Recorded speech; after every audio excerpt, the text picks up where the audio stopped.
la respuesta de las bacterias frente a estas moléculas y da ganas de, en todo caso, por ahí llamarle la revancha de los microorganismos, porque vamos a ver cómo los microorganismos empiezan a eludir la acción de los antibióticos. Y esto es importante. Le hemos denominado con justicia como otra pandemia, la pandemia del siglo XXI, porque cada vez nos vamos quedando con menos opciones en cuanto a antibióticos para tratar infecciones. Este es un problema con el que ustedes van a tener que pelear a lo largo de toda su práctica profesional como médicas, como médicos, obviamente dentro de los sistemas de salud. Así que vayamos a mirar nuestra primera lámina y tiene que ver con algo que lo vamos a explicar de manera muy general, no se preocupen. Es en todo caso un concepto importantísimo, el de la concentración inhibitoria mínima o SIM. ¿Por qué? Porque solamente cuando nosotros sabemos que de lo que estamos hablando en este caso, qué es la concentración inhibitoria mínima, recién vamos a poder entender qué es lo que sucede con lo que correspondería a la resistencia hacia los antimicrobianos. Por lo tanto, vamos a hacer un experimento de laboratorio. Fíjense ustedes en su pantalla, siguiendo el cursor, ustedes tienen una caja Petri con un desarrollo de colonias, están en color negro, con un borde azulado, y nosotros queremos saber cuál es la concentración inhibitoria mínima de un antibiótico frente a este microorganismo, y obviamente para ello recurrimos a lo que ustedes están viendo. Es decir, puedo preparar una galería de tubos de ensayo, vean ustedes esa galería, donde voy a colocar una concentración de un antibiótico, el que ustedes quieran, y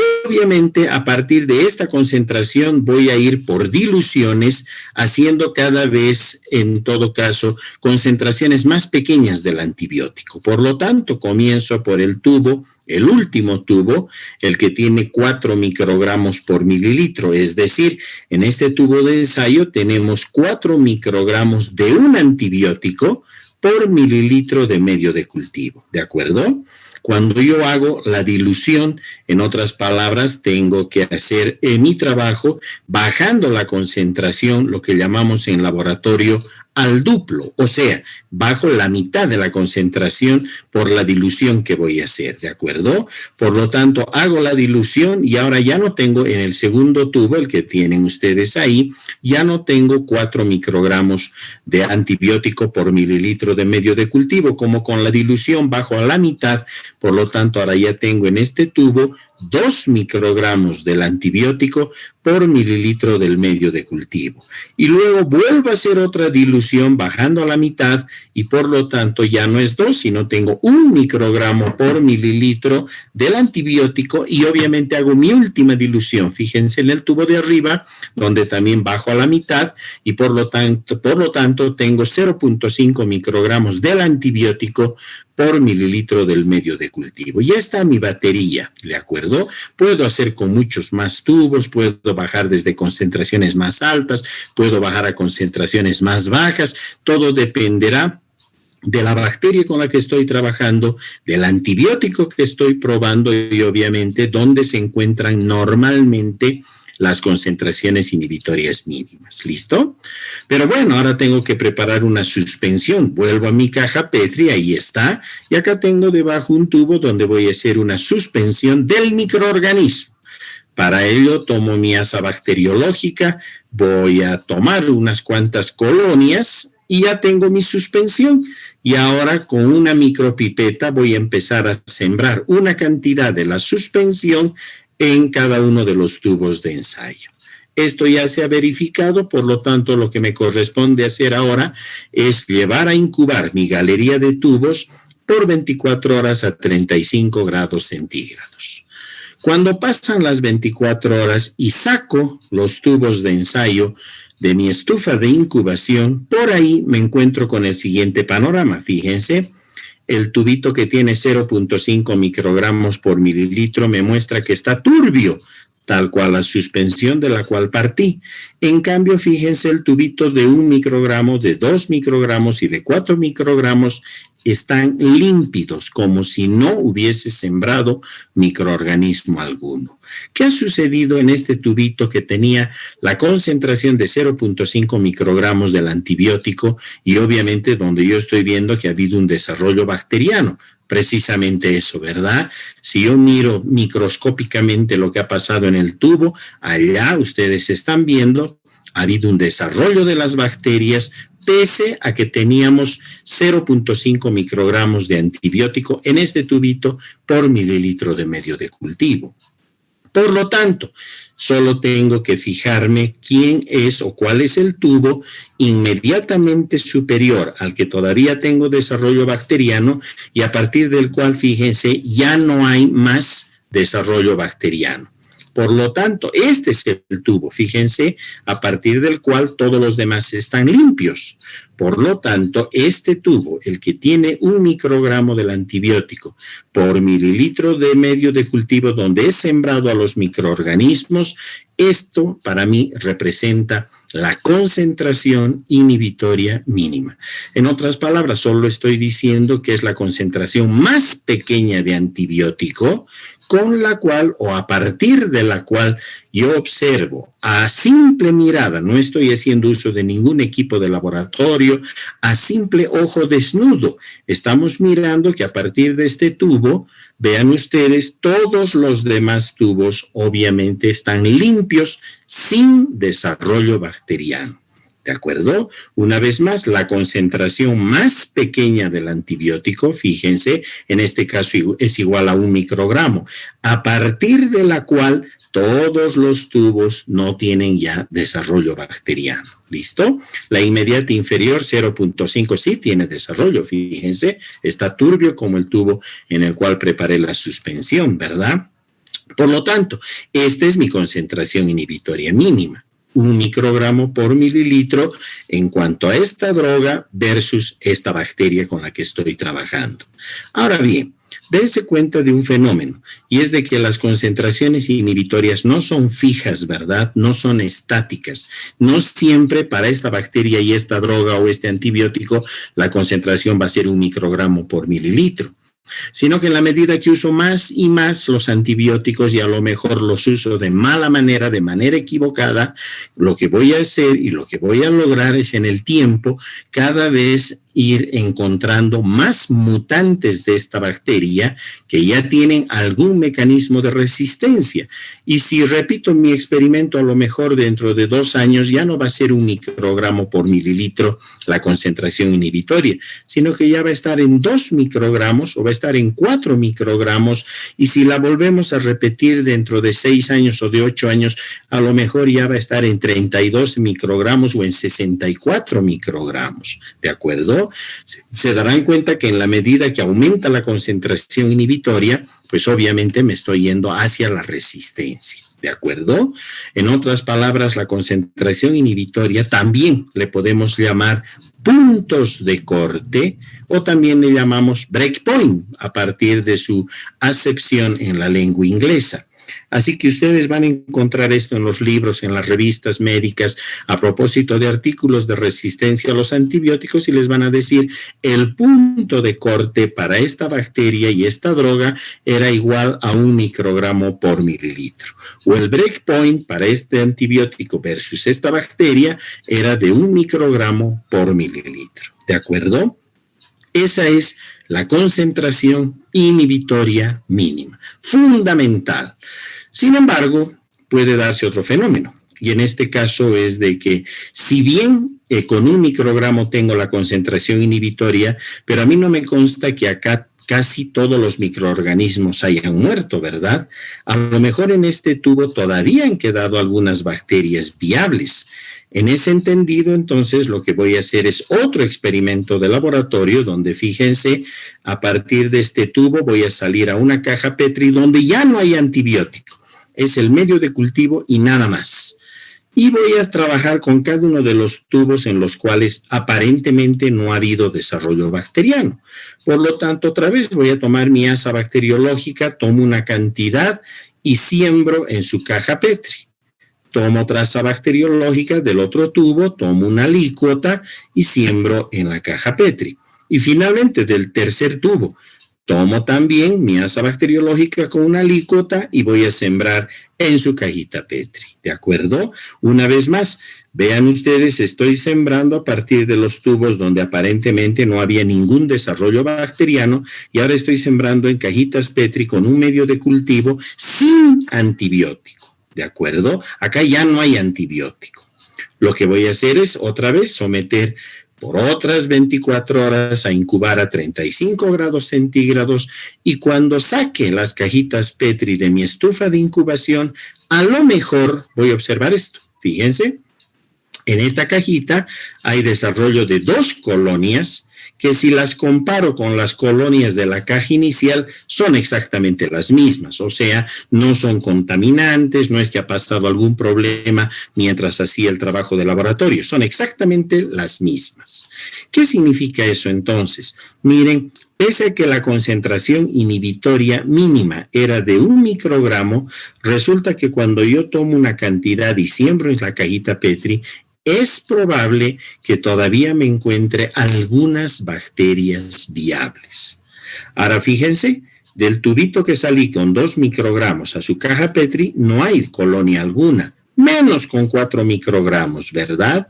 Por lo tanto, esta concentración de 2 microgramos por mililitro, vean su cajita, donde no tengo desarrollo de colonias bacterianas, para mí a partir, y en esa cajita voy a encontrar la famosa concentración bactericida mínima. Y ahora solamente regresen un momentito a su clase de días pasados. Les enseñaron que los antibióticos podían ser bacteriostáticos o bactericidas, ¿de acuerdo? Y eso es lo que estoy mirando acá. Cuando veo la concentración inhibitoria, casi estoy mirando a la carita bacteriostática del antibiótico. Y cuando miro esta otra, aquí sí estoy viendo la carita que en todo caso me muestra la concentración bactericida del antibiótico. ¿De acuerdo? Obviamente les han enseñado a ustedes que dependiendo del antibiótico, dependiendo de sus efectos colaterales del microorganismo, etcétera, algunos los usamos en su fase bacteriostática, ¿verdad? Como el caso del cloranfenicol, la tetraciclina, que son bacteriostáticas. O sea, las uso en este caso a partir de lo que significaría su concentración inhibitoria mínima. A otros los usamos en su carita bactericida, es decir, tipo de los betalactámicos, la penicilina, la ampicilina, la amoxicilina. A estos sí los veo actuar desde un punto de vista bactericida, ¿de acuerdo? En conclusión, para que todos estemos en el mismo punto del horizonte, los puntos de corte o breakpoint para cualquier antibiótico vienen determinados por la concentración inhibitoria mínima. Esta concentración inhibitoria mínima significa la concentración más pequeña del antibiótico, en este caso, por ejemplo, 1 microgramo por mililitro, ¿verdad? Con la cual estoy logrando la inhibición del desarrollo bacteriano, a partir de la cual además el resto de los tubos obviamente no muestran desarrollo. Para mí es importante conocer la concentración inhibitoria porque yo ya puedo saber con esa concentración inhibitoria si mis drogas me están mostrando la posibilidad de que todavía la bacteria sea sensible o a lo mejor ya está en un camino intermedio o a lo mejor ya entró en la resistencia como tal. ¿De acuerdo? En tanto que la concentración bactericida mínima, no puedo decir 100%, ¿verdad? Porque solamente estoy tomando una cantidad pequeña del tubo de ensayo. Prefiero cuidarme las espaldas y decir que es la concentración más pequeña, en este caso 2 microgramos, fíjense. Ni siquiera 2, aquí está con 1, aquí está con 2 microgramos y aquí estoy mirando que 2 microgramos por mililitro ya no tengo yo desarrollo bacteriano. No puedo decir el 100%, me cuido las espaldas y digo que mi concentración bactericida mínima es aquella concentración más pequeña del antibiótico con la cual logro la destrucción del 99,9% de las bacterias con las que estoy trabajando. ¿Se dan cuenta? No digo 100%, me estoy cuidando las espaldas, digo 99,9% de lo que correspondería a las bacterias que yo tengo en el tubo de ensayo. ¿De acuerdo? Listo, ya está. ¿Qué es lo que más utilizamos nosotros? La concentración inhibitoria mínima, porque ahí están los puntos de corte que decíamos o los breakpoints. Vamos avanzando. Nuestro próximo paso entonces es ahora entrar a mirar lo que sucede con la resistencia clínica como definición. Mi resistencia clínica a los antimicrobianos me dice que es aquel potencial proceso, obvio, ¿verdad? Potencial, ¿por qué? Porque las bacterias tienen DNA en su material genético, está compuesto por secuencias genéticas y estas se están modificando, vean ustedes, de una manera relativamente continua, ¿verdad? No están paralizadas, sino que van mutando de tanto en tanto.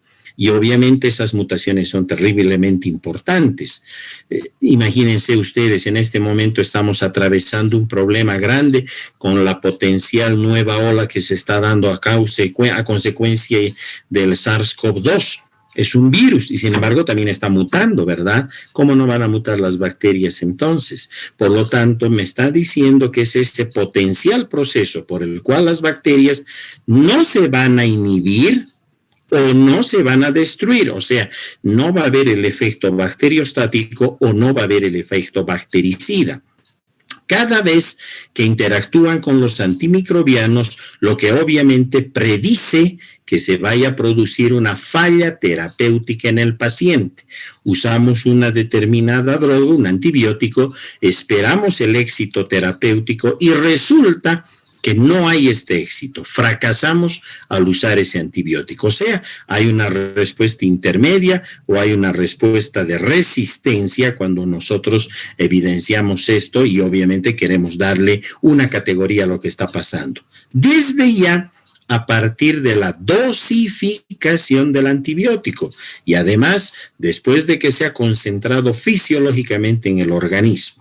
Pero probablemente otra etapa importante es el decir que obedece al establecimiento de por lo menos un mecanismo de resistencia que se genera desde el genoma de la bacteria cromosómicamente o fuera del genoma, es decir, en aquel material extracromosomal que ustedes también ya conocen bastante bien. Todo esto, ¿qué va a producir? Que se modifiquen los puntos de corte. Recuerdan la lámina anterior, la concentración inhibitoria mínima va a empezar a subir y en la medida que entra en números peligrosos ya me está mostrando que en todo caso he entrado, mi bacteria ha logrado ingresar en un fenómeno de resistencia. Con lo cual, cada vez que use un antibiótico no vaya a tener éxito terapéutico en el paciente, sino más bien una falla terapéutica. Y obviamente esto me obliga a estudiar desde el laboratorio lo que está pasando para poder mejorar lo que vaya a suceder con el tratamiento en el paciente. ¿De acuerdo? Pero esta es la definición de resistencia clínica. En bacteriología nosotros tenemos la resistencia microbiológica. ¿Listo? Esta resistencia microbiológica en realidad lo único que me muestra son los llamados valores de cut-off que están observando acá. Valores de cut-off, y estos son de corte epidemiológico. ¿Y esto qué significa? Que acá lo único que yo estoy mirando es en la caja Petri, en el tubo de ensayo, dos posibilidades, no hay más, ¿de acuerdo?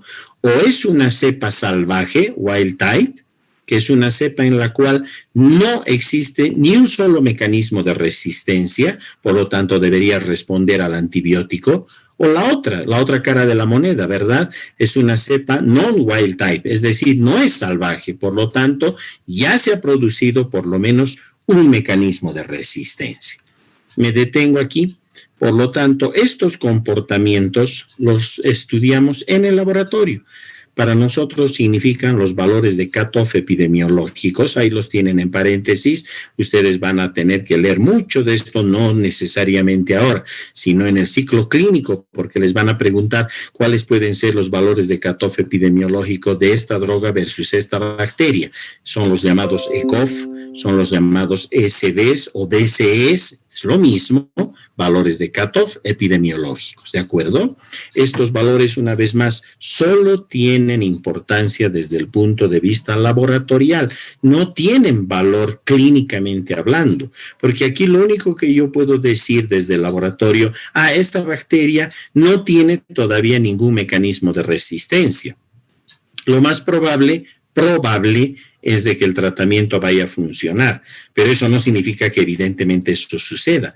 Puede suceder una serie de circunstancias por las cuales el medicamento no actúe. O digo, esta es una cepa que ya no es salvaje, es una non-wild type, porque ya tiene por lo menos un mecanismo de resistencia. Si ustedes, como clínicos, si nuestras colegas médicas me preguntan y me dicen, pero si es una non-wild type y ya tiene un mecanismo de resistencia, significa que el antibiótico no va a funcionar. Nuestra respuesta siempre va a ser, no sé, no sabemos. Porque en todo caso habría que ver qué es lo que está pasando una vez que utilicen las drogas en el paciente y veamos si es que la bacteria responde o no responde. ¿De acuerdo?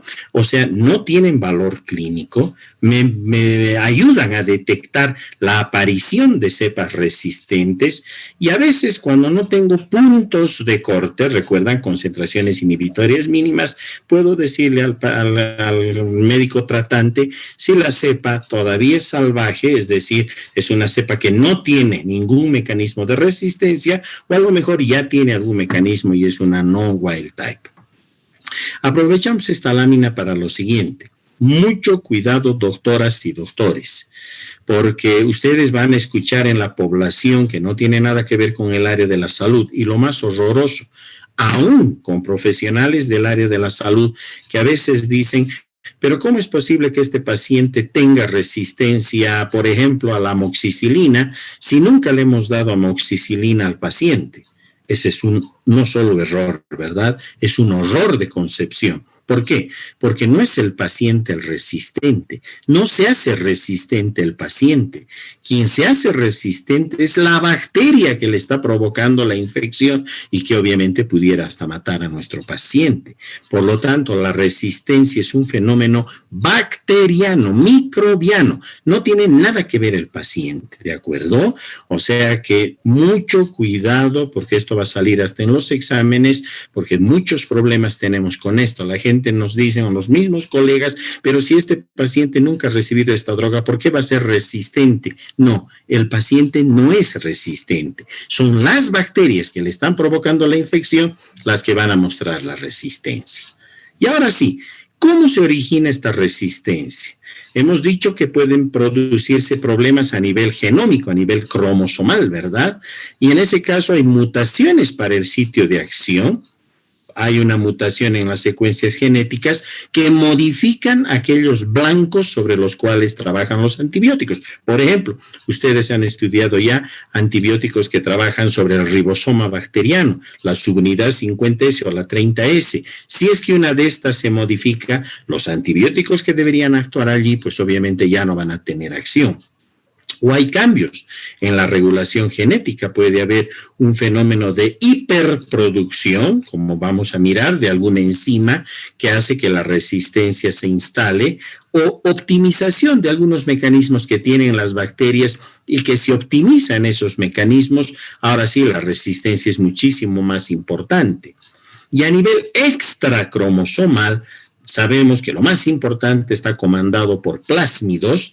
¿Recuerdan esos segmentos de información genética que están fuera del genoma de la bacteria, pero que se pueden pasar de microorganismo a microorganismo? Y de hecho eso es lo que sucede, ¿verdad? Ustedes están viendo una animación a la izquierda de sus pantallas donde dos bacilos van a empezar a conjugar, uno de ellos, vean ustedes, a través de su pilus, en este caso de recombinación, va a enganchar, de hecho ya enganchó a la otra bacteria y vean ustedes cómo van pasando los plásmidos de una bacteria a la otra. Ahora estamos dentro del pilus y ustedes están viendo cómo material genético de la bacteria donadora, aquí está el sistema, vean ustedes, de conjugación a través de ese pilus o pelo sexual. Están pasando los segmentos de información genética de una bacteria donadora a una bacteria receptora. Vean cómo instala el pilus y cómo engancha al otro microorganismo, y pueden pasar en este caso plásmidos, que eso es lo que más corrientemente pasa, ¿de acuerdo? La otra opción es de que pasen transposones o se muevan transposones, que ustedes ya han estudiado en la parte genética, o finalmente integrones. De los plásmidos, transposones e integrones, con seguridad lo más importante está en el terreno de los plásmidos y en el terreno de los transposones, ¿de acuerdo?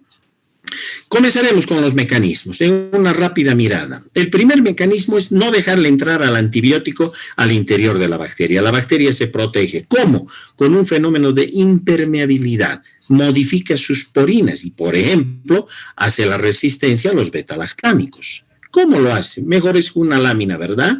Aquí está, voy a ir desde la parte superior, vean ustedes estas estructuras de color verde, corresponderían a los lipopolisacáridos. Estamos viendo la pared de una bacteria gram negativa. Inmediatamente por debajo está la membrana externa o exterior. Vean ustedes, estos son poros o porinas conformadas por lipoproteínas. Este es el famoso espacio periplásmico. Se los estoy demarcando con en este caso, con nuestro mouse.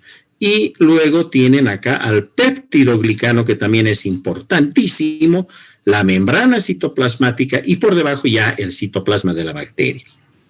Aquí está la droga, ¿verdad? Esta droga pasa por las porinas y, por ejemplo, va a ir, vamos a suponer, hacia los ribosomas. Eso es lo normal. Pero ¿qué pasa cuando hay una mutación? Si hay una mutación, las porinas se modifican, se arman de diferente forma. Y en este caso, cuando los antibióticos intentan pasar, fíjense, ya no lo pueden hacer. Las porinas se han remodelado por completo por mutaciones y obviamente los antibióticos ya no pasan. Y si no pasan, pues obviamente no llegan al blanco, no llegan a cumplir su mecanismo de acción y el resultado es la resistencia. La otra es incrementar la concentración de cationes divalentes y así le arman resistencia a los aminoglucósidos o a las fluoroquinolonas. Más fácil con una lámina, como siempre. Otra vez es el mismo modelo de pared de hace un momento. Vean, aquí están los lipopolisacáridos, los más externos. Aquí están las porinas, aquí está la membrana externa o exterior. Esto es el espacio periplásmico, aquí está el peptidoglicano, la membrana celular y aquí debajo el citoplasma, lo que hemos visto hace un momento. Usualmente en la superficie encontramos cationes divalentes, por ejemplo calcio, para intentar estabilizar las cargas negativas de superficie.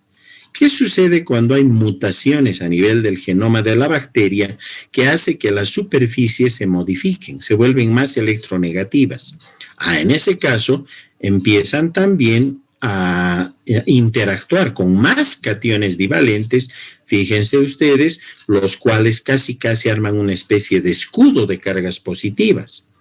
Ahora bien, si nosotros vemos antibióticos, por ejemplo el caso de los aminoglucósidos donde están la gentamicina, la kanamicina, la amicacina, son los antibióticos más electropositivos. Obviamente, si un aminoglucósido va a intentar penetrar, lógicamente se va a producir una repulsión por carga eléctrica, ¿verdad? Cargas eléctricas en superficie positivas versus cargas eléctricas positivas del antibiótico. El resultado, un fenómeno de repulsión, ni siquiera entra el antimicrobiano. O la otra, hemos dicho que optimice lo que ya tiene, en este caso, las famosas bombas de flujo. Ya ni siquiera miren a los antibióticos. Funcionan contra todos los antibióticos, ¿de acuerdo? Vamos al modelo, el mismo modelo. En la superficie los lipopolisacáridos, esto es la membrana externa o exterior. Aquí están las porinas, el espacio periplásmico, el peptidoglicano, la membrana celular y el citoplasma. Aquí está la droga. Fíjense lo que va a pasar con la droga. Se fue para afuera. Vamos a repetir a la secuencia ahora para indicar que la droga pasa por las porinas, pero cuando va a llegar a su blanco donde debe actuar, una proteína transportadora se pega a la droga, se unen a una proteína de fusión, reorientan al antibiótico y lo expulsan por un canal de salida. ¿Se dieron cuenta? Queda expulsado el antibiótico de lo que correspondería a la estructura de la bacteria. Si lo expulsan, pues obviamente ni siquiera cumple su mecanismo de acción. El resultado es resistencia, ¿verdad? Es una expulsión activa, con gran gasto de ATP. Por eso es que los españoles, en lugar de llamarle bomba de flujo, le llaman expulsión activa. Está bien. En el resto del mundo le conocemos más bien como optimizar bombas de eflujo que están viendo, expulsan a los antibióticos y de esa manera ni siquiera cumplen su mecanismo de acción. La otra es que se modifiquen blancos que tiene la bacteria, sean blancos estructurales o sean blancos enzimáticos. Veamos, con un ejemplo siempre es mejor. Vean, reconocen ustedes, esto es del libro de Jabez, ¿verdad? Es el péptidoglicano que están mirando acá. Aquí están los dos azúcares, aquí están los aminoácidos enganchados entre sí y aquí están las transpeptidaciones entre el tercer aminoácido y el cuarto aminoácido, ¿verdad? Esto ya ni lo repito porque ustedes ya lo han avanzado en estructura bacteriana, pero ustedes bien saben que para que se produzcan estas transpeptidaciones, para que el péptidoglicano quede, en este caso, rígidamente estructurado, se necesitan enzimas. Las transpeptidasas, las transglicosilasas, las carboxipeptidasas, que en conjunto les llamamos PBPs, proteínas fijadoras de penicilina. Deberían ser PFPs, ¿verdad? Pero vienen del inglés Penicillin Binding Proteins. Por eso lo de PBP, proteínas fijadoras de penicilina. ¿Por qué? Porque estas enzimas transpeptidasas, transglicosilasas, carboxipeptidasas que se encargan de enganchar el tercer aminoácido, aquí está con el cuarto aminoácido, aquí está cuarto aminoácido con el tercer aminoácido y de esa manera lograr la rigidez de la pared, estas enzimas son el blanco de los beta-lactámicos. Cualquier beta-lactámico, penicilina, ampicilina, cualquier cefalosporina, etcétera, va a actuar sobre una de estas enzimas o sobre algún subgrupo de estas enzimas. ¿De acuerdo? Ahora, si por una, aquí tienen ustedes a las PBPs clásicas, la PBP 1A, 1B, 2, 3, 4, 5, 6, ¿de acuerdo? Esto es lo clásico. Ahora, si por una mutación a nivel genómico central se va a producir, esta es la transpeptidación, se va a producir un cambio en las PBPs, miren, se modificaron. Ahora, cuando lleguen los beta-lactámicos, ya no van a reconocer a estas nuevas enzimas que se han modificado por un proceso de mutación y que, sin embargo, todavía siguen transpeptidando sin ningún problema. El resultado, resistencia, ¿verdad? Porque cuando lleguen los beta-lactámicos a engancharse con estas enzimas, no hay un fenómeno de reconocimiento, prácticamente no las van a poder lograr enganchar para poder reaccionar con ellas y el resultado es resistencia. ¿Listo? Muy bien.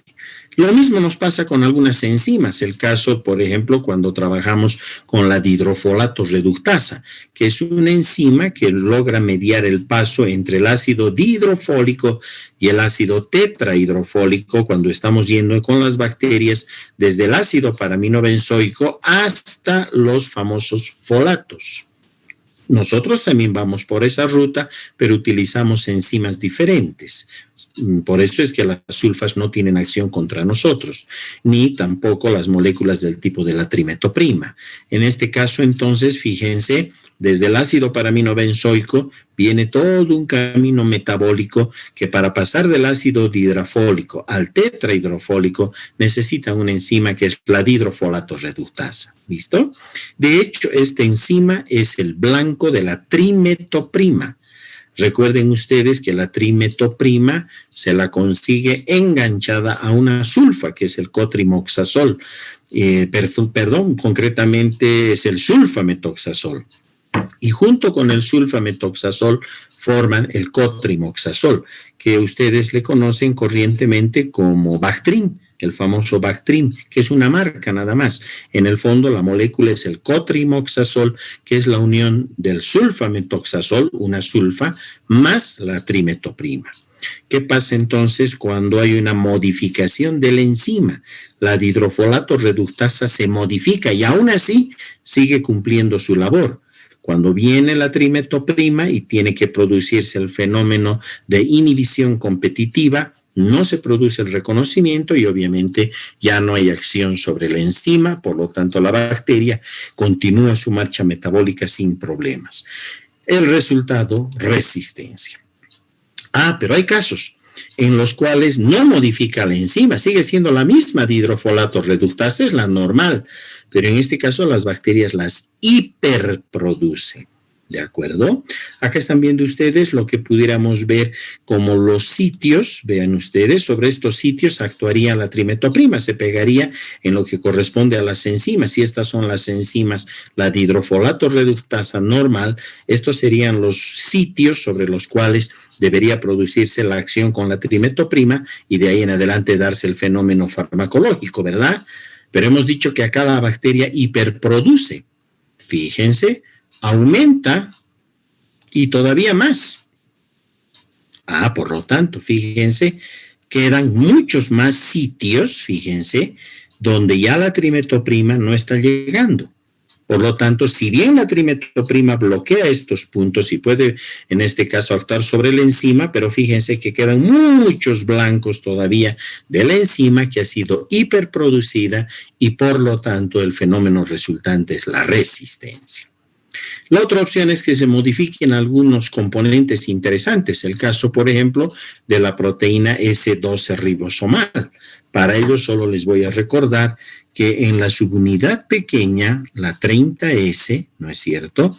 Nosotros tenemos un conjunto de proteínas, más o menos 21 a 22 proteínas ribosomales, estamos hablando de la subunidad pequeña, y un RNA ribosomal de 16S, ¿recuerda? Y obviamente sabemos que los aminoglucósidos, donde está la streptomicina, trabajan sobre la subunidad 30S, aquí está.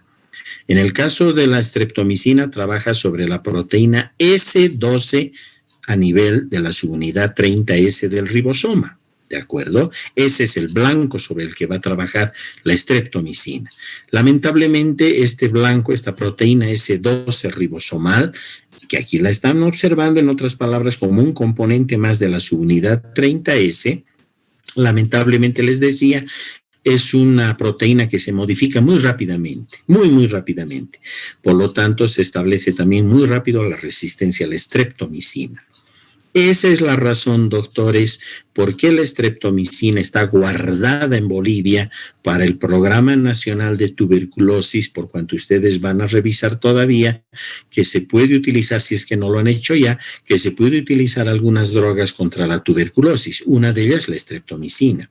No la podemos usar sobre otras bacterias. La guardamos para la tuberculosis, para el Mycobacterium tuberculosis, porque, vuelvo a repetir, muy rápidamente se modifica esta proteína y alcanzan la resistencia total a la streptomicina. ¿De acuerdo?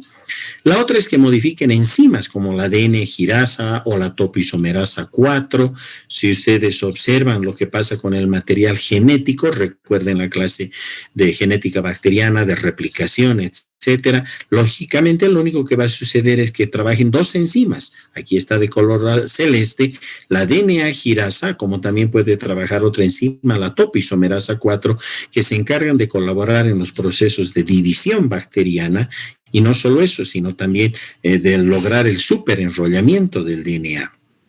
Estas enzimas son el blanco de las quinolonas, cualquier quinolona, y estoy hablando del ácido nalidíxico o las fluoroquinolonas donde está ciprofloxacina, levofloxacina, todas estas actúan sobre la DNA-girasa o la topoisomerasa 4 en el material genético de la bacteria. Pero las bacterias pueden modificar, ya sea la DNA-girasa o ya sea la topoisomerasa 4.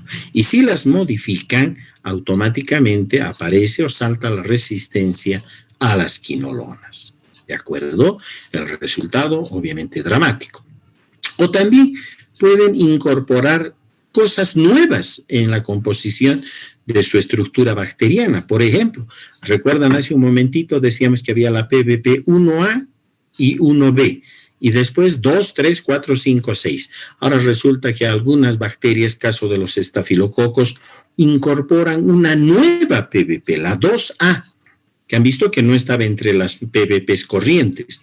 El instante en que los estafilococos incorporan esta nueva PBP 2A, automáticamente salta la meticilino resistencia y se caen prácticamente todos los betalactámicos, salvo un par de estos que no existen en Bolivia. ¿De acuerdo? Así que entonces, por el solo hecho de aumentar una nueva PBP, nuestro estafilococo se convierte en meticilino resistente. O aparece un nuevo sistema de ligasas para unir los aminoácidos en el péptido glicano. Y en lugar de que allí estén las D-alaninas, los enterococos en este caso desplazan por un sistema de mutación, ya no están las D-alaninas, sino que aparecen, por ejemplo, los lactatos, los de lactato, que es una molécula mucho más gruesa, mucho más compleja. De ahí que cuando llega la vancomicina, no tiene efecto sobre estos. Esta es la famosa vancomicino resistencia en el caso de los enterococos, cuando desplazan sus aminoácidos, las D-alaninas, de su péptido glicano, y obviamente las van a, en este caso, retirar y van a colocar nuevas unidades de lo que es el lactato. ¿De acuerdo? Con ello, alcanzan la resistencia a la vancomicina. O hay cosas más interesantes. Hiperproducen y modifican su estructura. ¿Qué significa esto? Que empiezan a aumentar las unidades de azúcares del péptido glicano. Recuerdan la imagen que les mostré del libro Javits. Habían 2 azúcares, ¿verdad? En este caso, por ejemplo, los estafilococos empiezan a aumentar muchas cantidades de lo que vendrían a ser estas unidades de azúcar. Por lo tanto, su pared, fíjense, esta es la pared, se hace cada vez mucho más grande. Es una pared mucho más profusa. Obviamente, si sucede este fenómeno, empieza a caer la sensibilidad de la vancomicina, de la teicoplanina, contra los estafilococos. ¿Por qué? Porque estas paredes que deberían medir normalmente de profundidad más o menos 36, 38 nanómetros, terminan midiendo 250, 280, 300 nanómetros. Fíjense, aumentan tanto el espesor que si bien la vancomicina llega, pero va a trabajar sobre una parte de la pared, ¿verdad? El resto de la pared, como se ha hecho tan prominente, resiste la acción del antibiótico y no hay problema. O lo hacen mejor, empiezan a aumentar los aminoácidos. ¿Ven? Aquí están los 2 azúcares del péptido glicano que veíamos hace un rato y aquí están los aminoácidos. Los últimos son las D-alaninas. Y puede ser entonces que empiezan a aumentar la producción de D-alaninas. No para aumentar el espesor ya de la pared, sino que estas bacterias lo que hacen es expulsar los residuos de D-alanina al exterior de la bacteria. Y obviamente, ¿ahí qué va a suceder?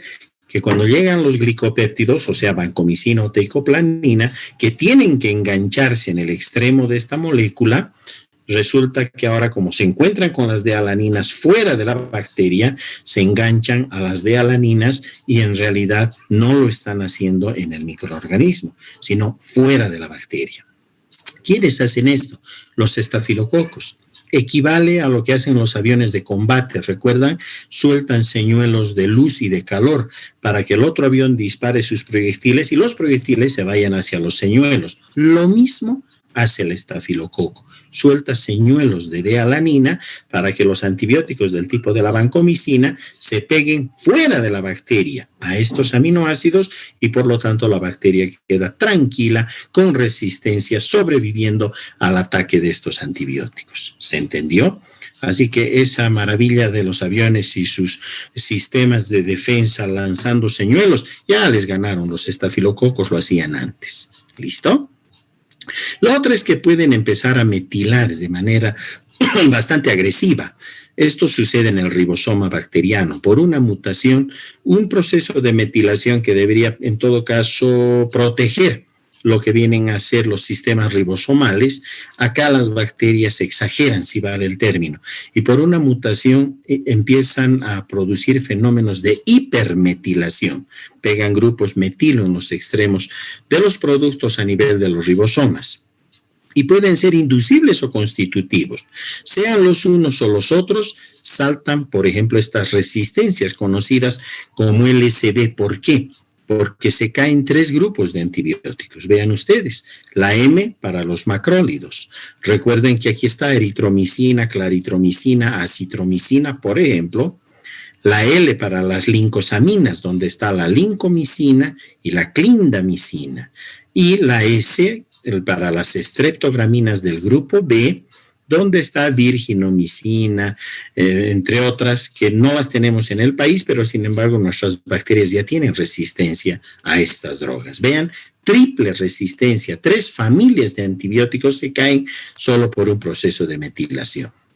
Puede haber también, y este es un artículo del año de diciembre del 2019, relativamente cercano, donde se ha detectado que las bacterias colocan proteína centinela fuera de la estructura de la bacteria. Generalmente es una detección de lipopéptidos a partir de proteína centinela. ¿Qué sucede en este caso? Hay un sistema de respuesta al estrés, se llama el complejo LIA-FSR. Resulta que en esta etapa hay una proteína LIA-X que se encarga precisamente de detectar algunos antimicrobianos. Fíjense, aquí está LIA-X en la superficie de la bacteria.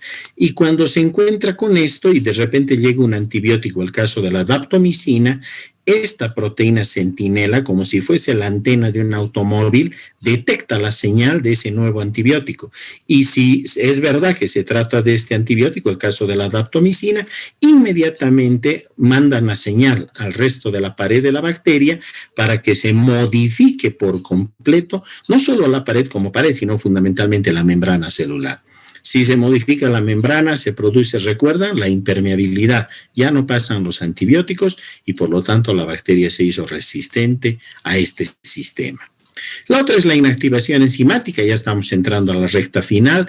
En otras palabras, las bacterias pueden empezar a fabricar enzimas con las cuales anulan la acción de los antibióticos. Por ejemplo, la famosa cloranfenicol acetiltransferasa, CAT, que se encarga de anular la acción del cloranfenicol. Aquí está, este es el cloranfenicol, están viendo ustedes en la parte superior. ¿Qué es lo que hace esta enzima? Pega un grupo acetilo, fíjense ustedes, y pega un segundo grupo y por lo tanto tiene una molécula diacetilada. Vean ustedes de que esta molécula ya no tiene nada que ver con la molécula inicial, por lo tanto se pierde la acción antibiótica del cloranfenicol como tal, ¿de acuerdo? La otra es de que jueguen con enzimas, las adeniltransferasas, las acetiltransferasas y las fosfotransferasas. Pero además hay subvariedades de adeniltransferasas, subvariedades de acetiltransferasas y subvariedades de fosfotransferasas. Las primeras son capaces de adenililar a los aminoglucósidos. Las segundas acetilan aminoglucósidos. Y las últimas fosforilan aminoglucósidos. O sea, que cada vez que les hablen de resistencia a los aminoglucósidos, me explico, gentamicina, canamicina, amicacina, tobramicina, ¿verdad? Básicamente estamos hablando del juego de estas enzimas, adeniltransferasas, acetiltransferasas, fosfotransferasas, que se encargan precisamente de producir la inactivación de estos antibióticos y por lo tanto los inhabilitan como moléculas con las cuales pudiéramos trabajar. ¿De acuerdo? Un mecanismo interesante es este. Se detecta una secuencia genética, la MCR1, esto desde ya en el año 2016.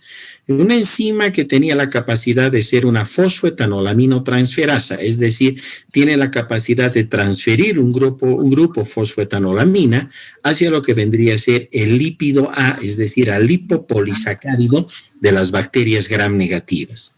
Con esto les comento, doctores, de que las bacterias, las gram negativas, particularmente las enterobacterias, alcanzan el 100% de resistencia a todos los antibióticos. Y para nuestra mala suerte, observen ustedes, en nuestro país, en el INLASA, se han detectado ya cepas de Salmonella typhimurium que portan el MCR1, con el cual alcanzan la resistencia total. Sintomatología. Corten el micrófono, por favor, hay un micrófono habilitado.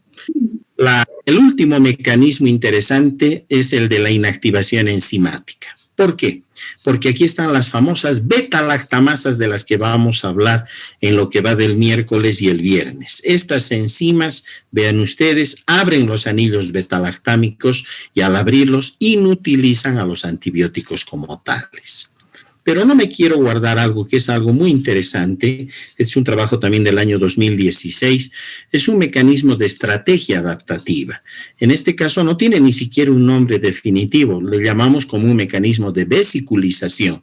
Fíjense, en otras palabras, aquí en la imagen de la derecha, es la membrana, la pared en realidad de una bacteria gram negativa, ¿verdad? En la parte superior están los lipopolisacáridos, la membrana externa o exterior, aquí está el espacio periplásmico y debajo la membrana celular. Acá hay una enzima, una carbapenemasa, que tiene la capacidad, como vamos a ver el día miércoles, de poder cortar la acción de los carbapenémicos, imipenem, meropenem.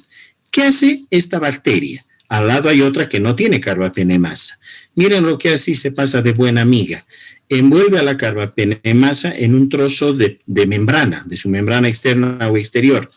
Este trozo va hasta la membrana o hasta la bacteria que no tiene carbapenemasas, se funde con su membrana y luego deposita la carbapenemasa en el espacio periplásmico. O sea que si viene un antibiótico carbapenémico, ahora esta bacteria ya tiene una carbapenemasa con la cual destruir ese antibiótico. Es decir, no le regala la secuencia genética, pero sí le regala el producto final. Y este último, que es un artículo muy bonito del año 2018, porque encontraron en la Universidad de Indiana de que habían microorganismos, el caso del Vibrio cholerae, que puede incorporar trozos de material genético al interior de su cuerpo, de su soma, y obviamente incorporarlos en su genoma, entre los cuales puede haber mecanismos de resistencia en esas secuencias genéticas. Desde ya, miren lo que lograron. Aquí está el Vibrio cholerae en color verde, ese es su flagelo. Miren cómo utiliza el flagelo como si fuese un arpón para enganchar unidades genéticas. Las de color rojo son secuencias genéticas que están fuera de las bacterias y miren cómo las engancha y las va introduciendo dentro de su cuerpo, dentro de su soma, para que esas unidades genéticas se vayan integrando en su propio material genético. Si en estas secuencias hay unidades de resistencia, pues obviamente esta bacteria va a capturar incluso esto y se va a hacer resistente a algunos antibióticos por el solo hecho de arponear o pescar estas secuencias de DNA de su medio ambiente e incorporarlas dentro de su estructura. Esto es lo interesante. Al final, el epílogo está dado por las palabras del profesor Alexander Fleming, ganador del Premio Nobel junto a otros dos profesionales en 1945, en el caso de Fleming por el descubrimiento de la penicilina. Él decía que advertía que la penicilina parecía como no tóxica, de modo que no había que preocuparse con sobredosificar o intoxicar al paciente. Tenía razón, además él era médico bacteriólogo. Sin embargo, decía que podía existir el peligro de la subdosificación, que es lo que usualmente sucede y manejamos así muy mal los antibióticos. Y él decía, así no es difícil conseguir microorganismos resistentes a la penicilina en el laboratorio, él era bacteriólogo, exponiéndoles a concentraciones no letales. Y esto no le hicimos caso, y con esto cerraba su discurso en cuanto a que a la recepción del Premio Nobel de Medicina. Él decía, pudiendo suceder lo mismo en el organismo. No le hicimos caso y miren, a partir del año 1945 que le dieron el Premio Nobel, suben los años al tiempo en el que actualmente estamos nosotros viviendo, son alrededor de 70 y tantos años y fíjense, estamos perdiendo los antibióticos de una manera veloz por el hecho de que los manejamos mal. De aquí en adelante ya solo nos queda abrir dos puertas. La puerta de cómo se mueven los gram positivos para armar sus mecanismos de resistencia y cómo se mueven las bacterias gram negativas para hacerlo también utilizando la base de esta charla y obviamente va a ser muy sencillo el día miércoles y el día viernes ver cómo estas bacterias, estos grupos bacterianos alcanzan los sistemas de resistencia. ¿De acuerdo? Por mi parte solo me resta agradecerles, desearles un buen que todavía resta e invitarles para que el día miércoles y el día viernes nos volvamos a encontrar para mirar ahora sí específicamente lo que son capaces de hacer las bacterias. Muchísimas gracias.